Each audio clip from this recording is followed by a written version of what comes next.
శ్రీమాత్రే నమః. కార్తీక సోమవార కథ విన్నవారికి పాపాలు నశించిపోతాయి. అందరికీ నమస్కారం అండి. కార్తీక సోమవార కథను తప్పకుండా వినాలి. కార్తీక మాసం అయ్యేలోపు ఈ వీడియో చూసే ముందు ఒక లైక్ ఇచ్చి ఓం నమః శివాయ అని కామెంట్ చేయండి. మీరు ఇచ్చే చిన్న లైక్ మా ఛానల్ గ్రోత్ కి ఎంతో సహాయపడుతుంది. ఇక కథలోకి వెళ్ళిపోదాం. కార్తీక మాసం శివకేశవులకు ఎంతో ప్రీతికరమైనటువంటి మాసం. ఈ మాసంలో పరమ పవిత్రమైనటువంటి ఈ కథను భక్తి శ్రద్ధలతో విని పరమేశ్వరుని అనుగ్రహాన్ని పొందుదాం. పూర్వం ఒక ఊరిలో శివదేవుడు అనేటటువంటి గృహస్థుడు ఉండేవాడు. అతను మహాశివభక్తుడు. ప్రతిరోజు కూడా తమ ఊరిలో ఉన్నటువంటి శివాలయానికి శివదేవుడు వెళ్ళేవాడు. అయితే అతను వెళ్ళేటప్పుడు వట్టి చేతులతో వెళ్లకుండా బాగా కాచి చల్లార్చినటువంటి ఒక కుంచెడు పాలు ఆలయానికి పట్టుకుని వెళ్ళేవాడు. శివుడికి వాటిని నైవేద్యంగా ఆరగింపు చేసేవాడు. అలా భక్తితో స్వామికి నమస్కరించి ఆ పైన పాలను ఇంటికి తీసుకుని వెళ్ళేవాడు. అలా పరమనిష్టతో ప్రతిదినం కూడా స్వామిని అర్చించేవాడు. ఒకసారి ఉన్నట్టుండి శివదేవుడికి భార్యతో కలిసి పొరుగులకు వెళ్ళవలసినటువంటి ఒక పని పడుతుంది. శివదేవుడికి దాంతో తాను నిష్ఠగా చేసేటటువంటి శివ పూజ, శివుడికి పాలు నివేదించేటటువంటి పని ఎలాగా అనే ఆలోచనలో పడ్డాడు. ఇంతలో ఇంట్లో అందరికన్నా కూడా చిన్నదైనటువంటి కూతురిని దగ్గరకు పిలుస్తాడు. పాప, మేము ఊరికి వెళ్తున్నాం. ఊరు నుండి తిరిగి వచ్చే వరకు ఇంటి దగ్గరే జాగ్రత్తగా ఉండు. ఇంకొక ముఖ్యమైనటువంటి పని అదేమిటంటే, మనం ప్రతిరోజు కూడా శివాలయంలో పరమేశ్వరునికి పాలను ఆరగింపు చేసేవాళ్ళం కదా, ఆ పని కూడా నీవే చేయాలి సుమా అని చెప్పి జాగ్రత్తగా కాచి చల్లార్చినటువంటి మంచి గోవు పాలను ఒక కుంచెడు కొలిచి పాత్రలో పోసుకుని గుడికి వెళ్ళాలి. అక్కడ స్వామికి ఆ పాలను ఆరగింపుగా పెట్టాలి. వెళ్తావు కదూ? ఇది మన నియమం తల్లి, వ్యర్థం కానివ్వద్దు. ఆటలని పాటలని అటు ఇటు పరిగెత్తకుండా సావాస దత్తలతో ఊరంతా కూడా తిరగకుండా ఇంటి పట్టునే ఉండి చెప్పినటువంటి ఈ పనిని తప్పకుండా ఆచరించమ్మా, మర్చిపోవద్దు. మా బంగారు తల్లివి కదూ అని గడ్డం పట్టుకొని మరీ బ్రతిమలాడి చెప్తాడు. అలా గుడికి వెళ్లేటటువంటి పని పాపకు అప్పగిస్తాడు శివదేవుడు. అందుకు పాప కూడా సరేనని చెబుతుంది. ఇక శివదేవుడు భార్యతో కలిసి పొరుగురు వెళ్తాడు. మరుసటి రోజు పాప చాలా ఉత్సాహంగా ఉల్లాసంగా స్నానాదులన్నీ కూడా చక్కగా ముగించుకుని మంచి గోవు పాలను మరచగాచి చల్లార్చిన తర్వాత సరిగ్గా కుంచెడు గోపాలను కొలుచుకుని ఆ గిన్నెలో పోసుకుని గిన్నె చేత పట్టుకుని తాను కట్టుకున్నటువంటి పలుచని కొంగు పాల మీద తప్పి సరాసరి గుడికి చేరుకుంటుంది. గర్భాలయంలో కొలువై ఉన్నటువంటి శివలింగమూర్తి ఎదుట పాల గిన్నెను ఉంచి రెండు చేతులు ఎత్తి స్వామికి మొక్కుతుంది. పాల వైపు చేతులు చూపిస్తూ, శివయ్య, ఇవిగో నీకు పాలు తీసుకుని వచ్చాను, ఆరగించవయ్యా అని పరమేశ్వరుని వైపు చూసి చెబుతుంది. ఎదురుగా నిలబడితే ఎలా తాగుతాను అని కాస్త పక్కకు జరిగి చాటుకు నిలబడి చూస్తుంది. కాసేపు అయిన తర్వాత వచ్చి ఆ గిన్నెలోకి చూస్తుంది. గిన్నెలో ఉన్నటువంటి పాల వైపు విచిత్రంగా చూసి, శివయ్య, పాలు తాగలేదా? నీకోసమే కదా నేను తెచ్చాను. తాగడానికి నీకు ఏమిటి ఇబ్బంది? పాలు అలాగే ఉంచావు, తాగవా? తాగు తాగు అంటూ పరమేశ్వరుని వైపు చూసి పురమాయించింది. కానీ శివదేవుడు మాత్రం తాగలేదు. చిన్న పిల్ల కదా, ఆ పాపకు చింత మొదలైంది.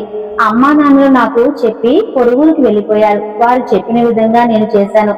ఇక్కడ ఎలాంటి లోపం జరిగిందో నాకు తెలియటం లేదు. ఈ పరమేశ్వరుడేమో పాలు తాగటం లేదు. దాంతో ఆ పాపకు భయం పట్టుకుంది. శివుడు పాలు త్రాగకపోతే అమ్మా నాన్నలతో దెబ్బలు తినవలసి వస్తుంది కదా. శివుడి వైపు దీనంగా చూస్తూ, పాలు ఎందుకు తాగలేదు? తాగవయ్యా లింగమూర్తి అని ప్రాధేయపడింది. లేకపోతే పాలు సరిగ్గా కాచలేదా? రుచిగా లేవా? లేకుంటే సర్ది పాలనుకుంటున్నావా? పొద్దెక్కిందనా? లేక పొగవాసన వస్తుందా? నీళ్లు కలిపాననా? ఆవు పాలు కాదనా? పోనీ ఆకలిగా లేదా? సరిగ్గా చెప్పవయ్యా. సరిగ్గా కుంచెడు లేవని ఏమైనా అలిగావా? నేనేమైనా వీటి మీద మనసు పెట్టుకున్నానా? ఈ చిన్నపిల్ల తెస్తే నేను తాగాలా అని కోపంగా ఉందా?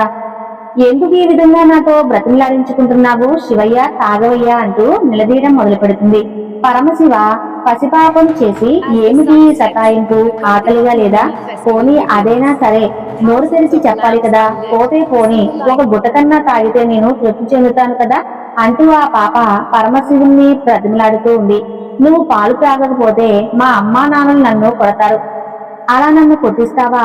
నా మీద ప్రేమతోనైనా తాగవయ్యా. నువ్వు మనసులో ఏదో పెట్టుకుని ఈ విధంగా నన్ను సాధిస్తున్నావు కదూ, పోనీ నీకు ఈ పాలు త్రాగాలని అనిపించడం లేదా? ఇవి కాక ఇంకేమైనా కావాలా?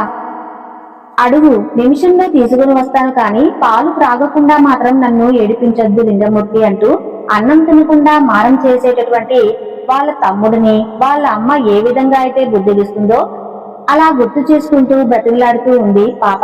అయితే ఇక ఎంతసేపటికి కూడా ఆ పాలు మాత్రం తాగకపోవటం వలన పాప ఏడుస్తూ కూర్చుంది. ఆ పరమేశ్వరుడు పాప యొక్క అమాయకత్వానికి నవ్వుకున్నాడు. అయితే ఏమాత్రం కూడా పలకలేదు. ఇంకా ఏం చేస్తుందో అని చూస్తూ ఉన్నాడు. అసలు విషయం ఏమిటంటే, ఆ పరమ కరుణామూర్తి భక్తికి వశం కాకపోతాడా చెప్పండి? అయినప్పటికీ కూడా పరీక్షిస్తూ ఉంటాడు. ఇక పాప కింద పడి అల్లరి చేస్తూ గిలగిలా కొట్టుకుంటుంది. ఆ శివుడు పాలు తాగమంటే బెల్లం కొట్టినటువంటి రాయిలా ఉన్నాడు. నాన్నగారు వస్తే నన్ను కోప్పడతారు అని ఏడవడం ప్రారంభించింది. స్వామి వైపు చూస్తూ, నువ్వు ఈ పాలు తాగలేదంటే నేనేదో పొరపాటు చేశానని మా వాళ్ళు నన్ను కొడతారు. నాన్నగారు పదే పదే చెప్పినటువంటి ఈ పనిలో ఆటంకం ఎదురైందని తెలిస్తే ఆయన చేతుల్లో చావటం ఖాయం.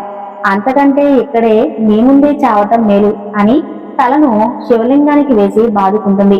ఇక సర్వేశ్వరుడు ఒక్క క్షణం కూడా ఆగకుండా చిద్విలాసంగా నిలబడతాడు. గిన్నెలు తీసుకుని అక్కడ ఉన్నటువంటి ఆ పాలన్నీ కూడా తాగేస్తాడు. ఆ పాప పరమ సంతోషంతో ఎగిరి గంతు వేస్తుంది. శివుడు ప్రత్యక్షమయ్యాడు, కాని ఆ రూపం మాత్రం అరుదైనదని ఆ పాపకు తెలియదు. ఆయన దేవుడని పిలిస్తే పలుకుతాడు, పెట్టినవన్నీ కూడా తింటాడు, మన మాట వింటాడు అంటూ ఆనందించింది ఆ పాప. ఇక ఆ పాప తండ్రి అయినటువంటి శివదేవుడికి వెళ్ళినటువంటి పని అనుకోకుండా అక్కడ జరగకపోవటం వలన 4-5 రోజులు అక్కడే ఉండవలసినటువంటి పని ఏర్పడింది. ఆ పాప రోజు కూడా తానే పాలు తేవటం, పరమేశ్వరునికి నివేదించడం అది శివుడికి బాగా నచ్చింది. అలా ప్రతిరోజు కూడా పాలు తేవటం, శివుడు త్రాగటం జరిగిపోతూ ఉన్నాయి. ఒక రోజు ఊరు వెళ్ళినటువంటి తల్లిదండ్రులు తిరిగి వస్తున్నారు. ఆ సమయంలో పాప పాలను శివుడికి ఆరగింపు పెట్టి ఇంటికి వెళ్తూ ఉంది. అమ్మా నాన్నలను చూసి ఎగిరి గంతు వేస్తుంది. అంతలో శివదేవుడు పాప చేతిలో ఉన్నటువంటి పాల గిన్నెలు చూస్తాడు. పాత్రలో పాలు లేవు. ఎక్కడికి వెళ్తున్నావు అని సందేహంగా అడుగుతాడు. గుడిలో శివుడు పాలు తాగినటువంటి వ్యవహారం అంతా కూడా చెబుతుంది. ఇక శివదేవుడు పాప మాటలను ఏమాత్రం కూడా నమ్మడు. శివుడు పాలు త్రాగడం ఏమిటి? నువ్వు ఏదో అబద్ధం చెప్తున్నావు. శివుడు పేరు చెప్పి నువ్వే తాగేశావా? నిజం చెప్పు అని అడుగుతాడు. అసలు శివుడికి మీరు చేసేటటువంటి వ్రతాన్ని నేలపాలు చేశావు కదూ అంటూ ఆగ్రహంతో కూతురును అనరాని మాటలు అంటాడు. పాప ఎంత చెప్పినా కూడా పాప మాటలు మాత్రం నమ్మనటువంటి శివదేవుడు మరునాడు పాప వెంట పరమేశ్వరుని మందిరానికి వెళ్తాడు.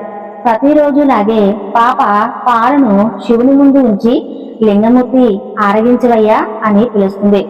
అప్పుడు స్వామి మాత్రం పలకలేదు. అప్పుడు శివదేవుడికి పట్టరాని కోపం వస్తుంది. రోజు కూడా పాలు తాగేటటువంటి శివుడు ఇవాళ తాగలేదేంటి అంటూ కన్న తండ్రినే అబద్ధపు మాటలతో మోసం చేస్తున్నావు కదూ, ఎన్ని కథలు చెప్పి మోసం చేస్తావే పాపిష్టిదానా, ఎంత శివద్రోహం చేశావే. శివుడికి తెచ్చినటువంటి పాలను నీ పొట్టలో పోసుకున్నావా? ఉండు నీ పని చెబుతా. ఎంత నాటకమాడావే, నిన్ను ఊరికే వదిలిపెట్టను, నీ పొట్ట చీలుస్తా అంటూ ఆక్రోశంతో ఆ పాప మీద కురికాడు ఆ తండ్రి. పాప భయంతో వణికిపోయింది. ఎటు వెళ్లాలో తెలియక గట్టిగా ఏడుస్తూ లింగా లింగా అంటూ లింగ స్వరూపాన్ని గట్టిగా పట్టుకుంటుంది. ఇదిగో నేనున్నాను అంటూ భయపడుతూ అంటూ అత్యంత దయతో ఆ మహాలింగమూర్తి పాప మీద వాత్సల్యంతో తన యొక్క వక్షస్థలాన్ని చేరుస్తాడు. పాప అందులో చొరబడుతుంది. తండ్రి వెంటపడుతూ పాప వెంట్రుకలను చేజిక్కించుకుంటాడు. ఎక్కడికి పోతావే అంటూ యువతలికి లాగిపోయాడు. అప్పటికే ఆ పాప పరమేశ్వరంలో ఐక్యమైపోయింది. ఇదంతా చూస్తున్న తండ్రి ఆశ్చర్యంతో నిలబడిపోయాడు. వెంటనే ఆ దివ్యలింగం, ఆ పాప ఇద్దరు కూడా మాయమైపోయారు. ఎంతో నిశ్చలమైనది ఆ పాప యొక్క భక్తి, అలాగే అమాయకత్వం కూడా. అదే పరమేశ్వరునికి కూడా ఎంతో ఇష్టమైనది. అందుకే తండ్రిని కాదని బిడ్డకు దర్శనమిచ్చాడు, తనలో ఐక్యం చేసుకున్నాడు.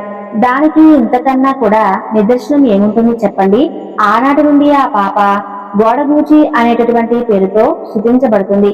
చూశారు కదండి, ఈ రోజు మనం ఈ కార్తీక మాసంలో ఓ మంచి కథ గురించి తెలుసుకున్నాం కదా. ఈ వీడియో మీకు నచ్చినట్లయితే ఒక లైక్ చేసి నా ఛానల్ ను సపోర్ట్ చేయండి. ఇంకా మరిన్ని ఇంట్రెస్టింగ్ వీడియోస్ కోసం నా ఛానల్ ని సబ్స్క్రైబ్ చేయండి. Thank you for watching.